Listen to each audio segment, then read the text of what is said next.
Good evening and welcome to Georgia Southwestern State University. I'm Professor Bonnie Levine-Bergeron, and it's my pleasure to introduce tonight's Global South Lecture. This lecture series is named after and endowed by the late Professor Emeritus Harold Isaacs, who served as a history professor at Georgia Southwestern for 49 years. During his tenure at GSW, Professor Isaacs taught courses in Latin American history, African American history, and established minors in Black Studies and Third World Studies. In 1981, he launched the Third World in Perspective seminar series, and 2 years later, he established the Association of Third World Studies. In 1984, the Journal of Third World Studies followed. This journal addressed the problems and issues facing developing countries all over the world. Following Professor Isaacs' death in 2015, the name of the journal was changed to the Journal of Global South Studies and is now published by the University of Florida on behalf of the now named Association of Global South Studies. As part of his bequest to GSW, Professor Isaacs requested that part of the monies be used each semester to bring a guest speaker to campus to talk to the campus community about issues and opportunities facing the Global South. Tonight, I'm happy to introduce Mr. Edward Jackson. Mr. Jackson currently serves as Operations Manager for New Horizons Habitat for Humanity here in Americus, Georgia. This is a position he's held for over 2 years. Prior to his arrival here, he worked with Habitat for Humanity International for 4 years, serving in several capacities throughout the organization. Mr. Jackson has participated in several Habitat for Humanity work projects, including the Jimmy and Rosalind Carter work projects, local home builds, and volunteer community services. Habitat for Humanity is very active in many of the Global South countries, including those found in the Caribbean, Central and South America, Africa, and Asia. We have a map for you that has a complete list of the Global South countries that Professor Isaac had listed at the time of his death. So if you haven't gotten one of those, please pick those up on your way out. And also, if you're in the World and Its Peoples class or the American Government class and haven't already done so, please make sure that you sign your name on the sign-in sheets, which are located in the back of the room before you leave. So I'm going to turn this over to Mr. Jackson, who's going to allow some questions and answers at certain points throughout the presentation. I ask that you turn your cell phones off during the presentation, and we are honored to have you here, Mr. Jackson, to share information with us. Thank you for coming. Thank you for having me. Good evening. My favorite quote says, as you grow older, you'll discover that you have two hands. One hand is for helping yourself, and the other is for helping others. I'm Edward Jackson, the Operations Manager for New Horizons Habitat for Humanity here in Americus, Georgia. So throughout the presentation, please feel free to stop me. I'll be asking you questions. You can ask me questions. But we'll start off on today with the question, how many of you are familiar with Habitat for Humanity? See, we have a couple. Has anyone participated on any bills, any types of projects? Okay. Is anyone interested? Well, by the presentation, hopefully you will be. Habitat for Humanity, just to give you a little briefing on what our company is. We were founded in 1976 by Millard and Linda Fuller.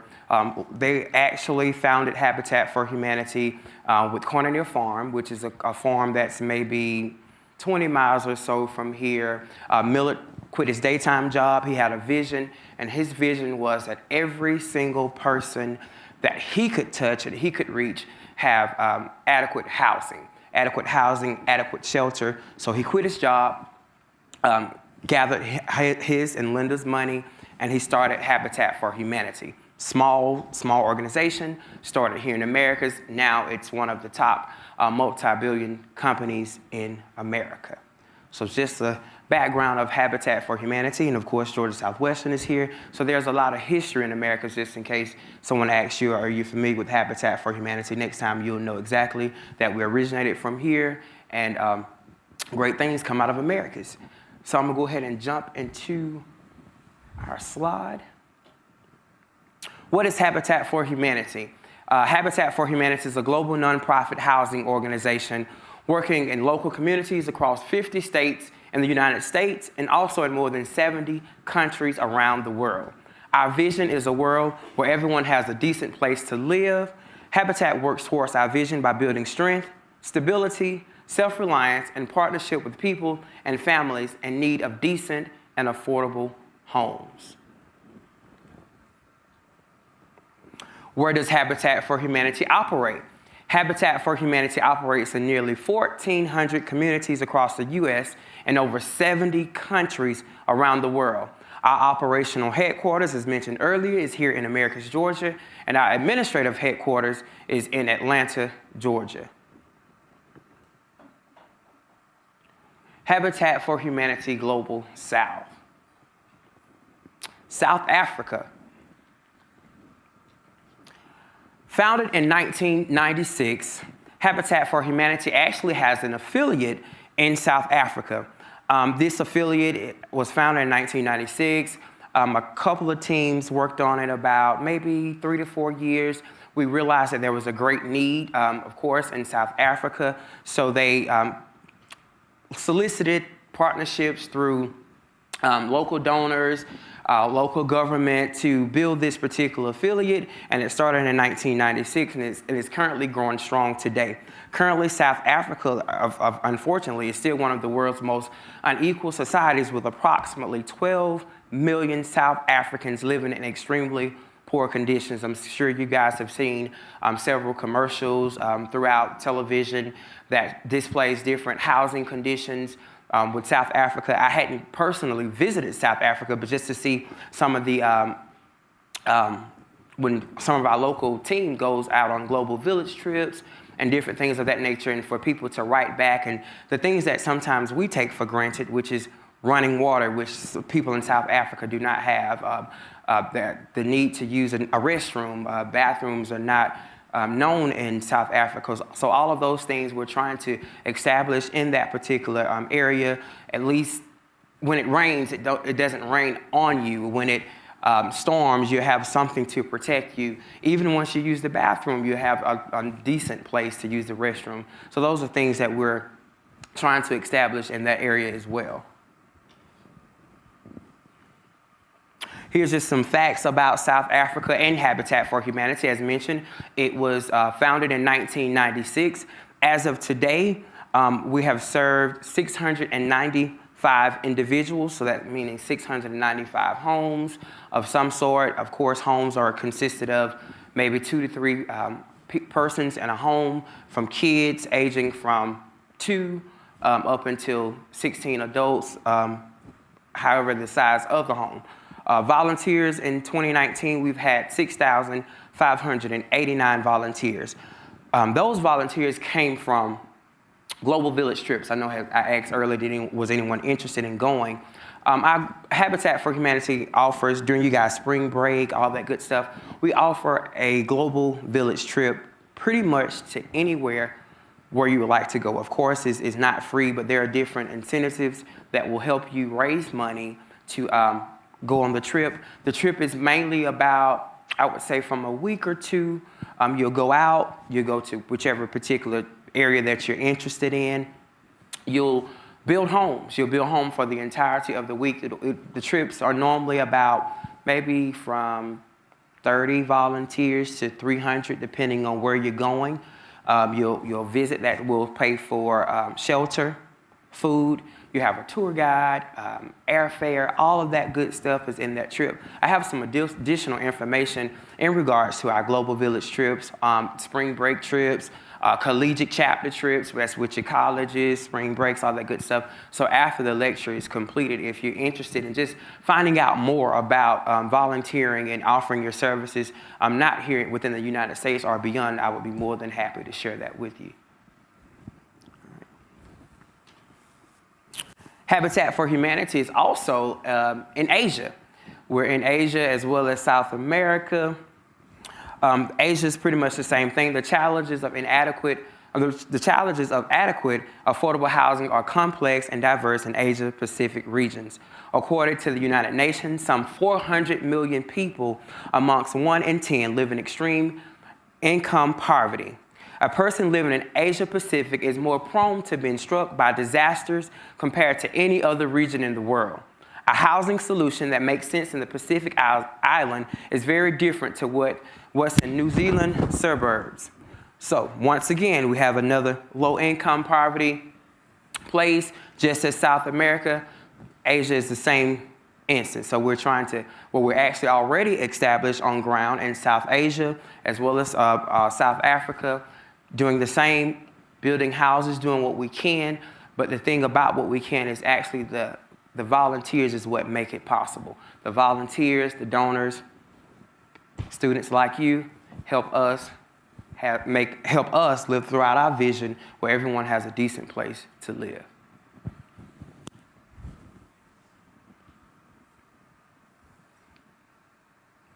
I'll pause here for any questions. Any questions? All questions? Don't be shy. I'm open to anything. Anybody?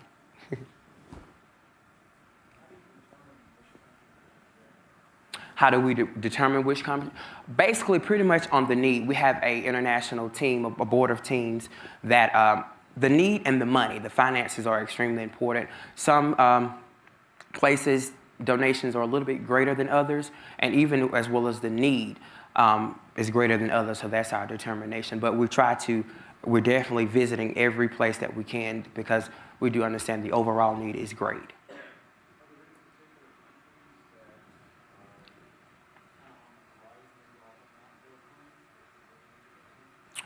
Any particular country that's on the... Actually, South Asia is pretty much on the... At the beginning, they were counted at the end of the list. Now they've jumped to the top of the list because of donor donations and things of that nature. When donors donate to us on our Habitat for Humanity website, they have an option where their funds are designated to. You could designate it to, some desire to keep it locally, some desire to keep it within the U.S., and some desire to keep it to designate it to other countries. So it's pretty much up to our donors for the most part. Okay. I have a question. Sure. There's like an ecological disaster, like one of those horrible typhoons in Southeast Asia.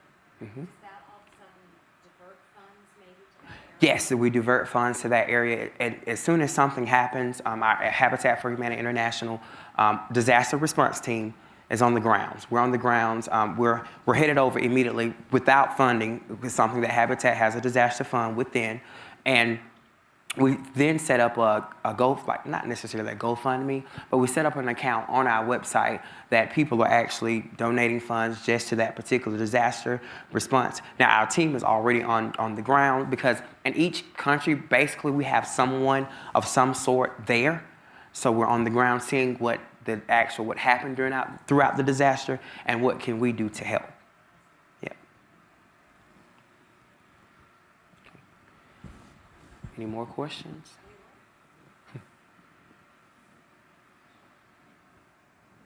So I'll talk a little bit more about Habitat for Humanity in general, and then we'll get back to that as well. I myself is the operations manager, and I'm actually over the mortgages. So when Ms. Bunny called me, I was like, oh, okay, let me gather some things. So with the mortgages, with what I do, let me give you into my profession. We put families here, locally, in Americus, into homes. I currently have 4 applicants that have applied for our program. It was approved. Now, our program is not a handout, it's more of a hand up. So even though that you're approved for our homes are low-income homes, so there's a low-income guideline that we'll fall into, you still have to contribute more than 300 sweat equity hours on that particular home. Now, sweat equity hours are pretty much hours for volunteering, hours for building your own home, cleanup volunteering, hours for anything that's designated for community service, the homeowner has to designate 300 of those hours to the home. So not only are we just giving you a home, we're actually making you sort of kind of work for it, but work for the home, or just be more involved. We find out that people that are more involved in their home, in the building process, are more appreciative of their home. Lots of times when things are given to us, we don't understand the knowledge of being grateful or being thankful that something is given to us. So that was Miller's philosophy. Yeah, hey, we'll help you out, but in return, you have to participate and help us out as well. Okay. Any more questions?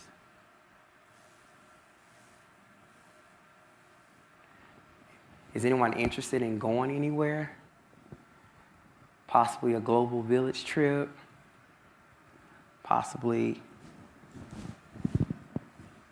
I'm sorry, I can't hear you. Africa actually sounds interesting. Okay. Africa sounds interesting for someone. Anyone else? Yes.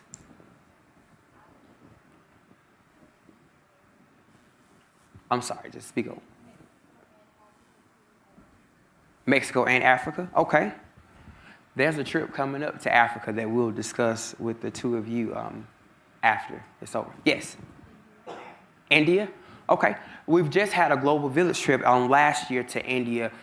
What I'll do, there's a list of places that the trips are already designated. There's a list of places, times, and time frames that we'll talk definitely after. But I'm glad you guys are interested. Now that we're talking global, we can also talk locally as well. Like I said, I myself work for New Horizons Habitat for Humanity, and I know sometimes when homework is not on your desk and you just have some free time on the weekends, please feel free to contact me, contact your local Habitat for Humanity affiliate. We have fun, we have pizza, we have food, you have a good time. We had a couple of baseball players. I think Coach Nikki Leverett from Georgia Southwestern, the baseball team, participates quite often with us. So if you're willing and you want to give back to your local community, your local, since you're here, please, by all means, just reach out to us, and we'll be more than willing to assist you and make it fun for you. Okay. That's it for me. Yes, I'm sorry.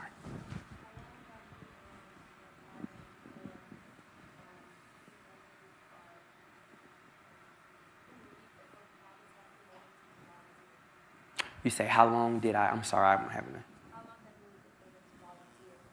a... Volunteering? Volunteering has been in place since day one.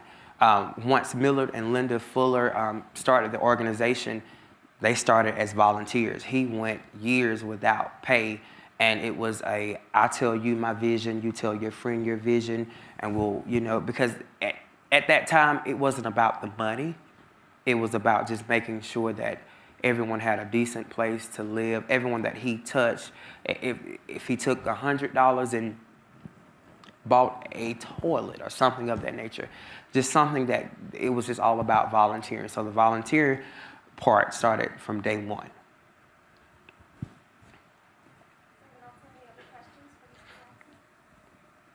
Yes.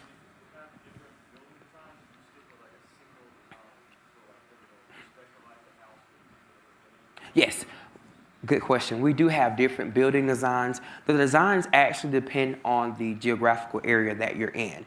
Our Habitat for Humanity houses here, I'm not for sure if you're familiar with the Easter Morning Village and different places, are designed for whichever community that they're in. We're normally 2 to 3 bedrooms. That's pretty much typical for us. However, you move up north, 4 to 5 bedrooms, may have bricks on the outside. So it just pretty much depends, because the thing with Habitat now, we don't want our homes looking like a Habitat home. So we're kind of trying to blend in within whichever community that we're in. Thank you. Yes?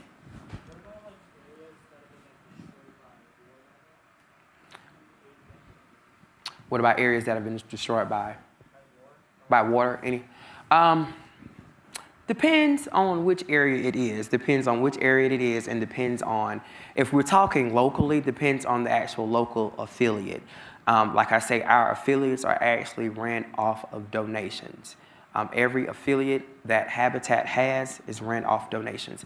Donations, grant funding, all of those things. So it depends on some affiliates are small in the rural areas, and some are large with larger, fundings. But it depends on which area that they're in. And I would think too, in a war-torn area, you're going to make sure the area is stable, Abs- safe for the volunteers. Absolutely. Before you go in, in reference to rehab home, we do a lot of rehab homes here in Americus, and before you go in, we'll make sure that the floor is stabilized, roofing, the walls, all that good, no mold, all that good stuff. So before we have you come on site for something that is destroyed, we'll make sure that the building inspector came out, our construction managers on site, all that good stuff. So yeah, it'll be safe for you.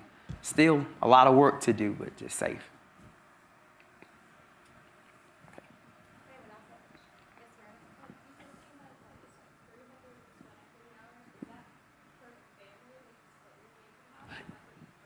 That's for the family. That's for the family in a whole. The kids even can do sweat equity hours by bringing in A's from report cards or submitting citizenship perfect attendance awards. So all of that we calculate into the sweat equity hours, and the hours have to be completed prior to moving in. They'll do workshops pertaining to budgeting, workshops pertaining to budgeting, safety, workshops pertaining to maintenance. Because our thing is, once you close with us, you'll actually be a homeowner. And homeowners is different from rentals. So that's the kind of thing we're trying to transition you from being a rental person to being more so a homeowner, being more responsible for your home.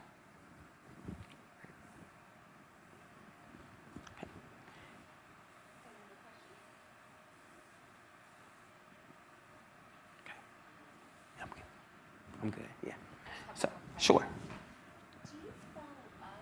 Is there like anything where they follow up for like 5 years, 10 years, 15, 20 years to see the success rate of the program, to see that people who get their home from Habitat 20 years later, they've been able to maintain that home ownership? Yes, there is a follow-up rate. We only do 1 in 5.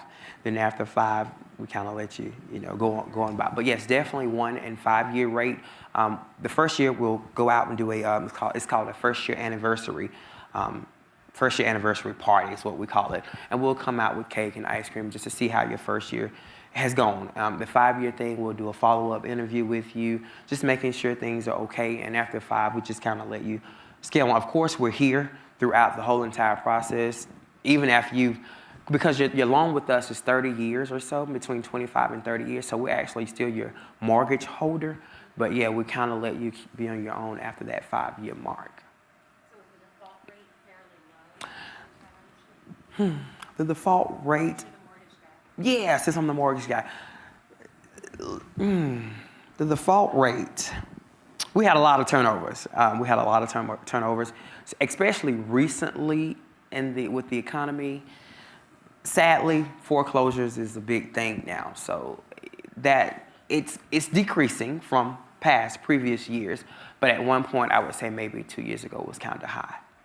Is it worse here in the United States than it is in global South countries? Yes, it's worse here. It's worse here in the United States. Yes. So it's easier to maintain home ownership. Right, and it sounds backwards, but yes, it's easier to maintain home ownership globally than it is in the United States. And we're supposed to be the richest country. So yeah, I'm sorry, in the world, right? Absolutely, harder for us, yeah. So yeah, very interesting, absolutely. Right. Yes.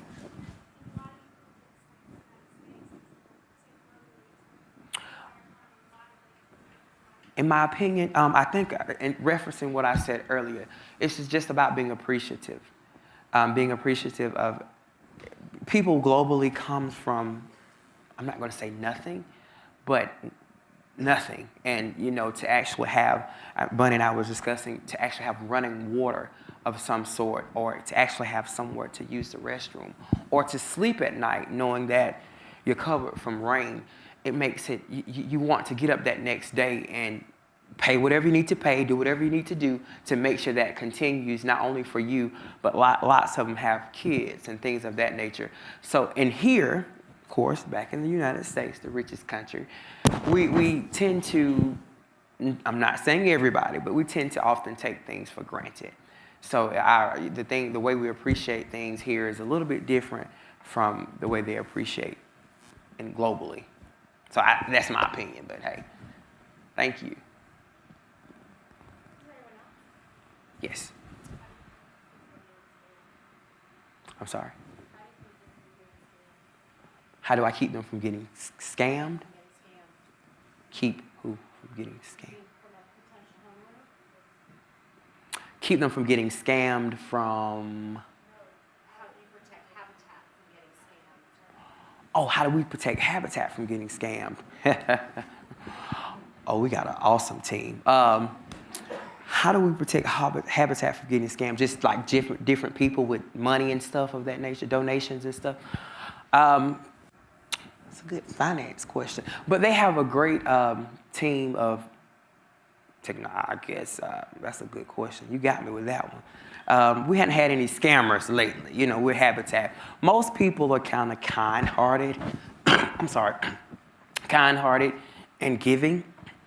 So they really don't try to scam us, but I'm pretty sure there are some scammers out. We hadn't had too many theft identity things going on, but there are people who try to possibly raise donations in our name and stuff like that. So that's why it's always important to go back to that local affiliate and say, hey, Mr. Jackson, are you guys hosting a fundraiser for car washes? Is it $20 a car wash? Because lots of people will put on a Habitat shirt and go to your local schools and set up a candy shop and say, hey, this is for someone for a home. But it's always good to contact your local affiliate and know if it's real or not. That's what you're kind of asking. Okay, all right, good. Okay. Yes.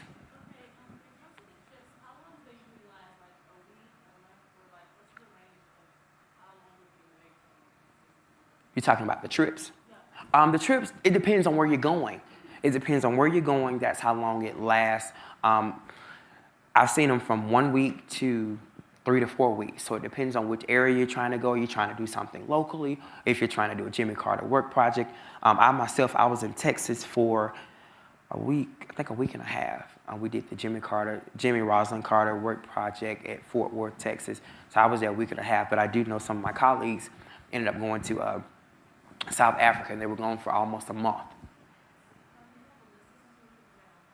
Yes, I'll give you the websites and all that good stuff afterward. Absolutely. Yep. They are. Keep them coming.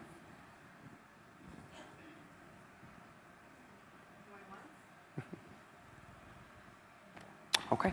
Well, I thank you guys for your undivided attention. It was a pleasure to be before each of you, and this concludes my lecture. Thank you so much.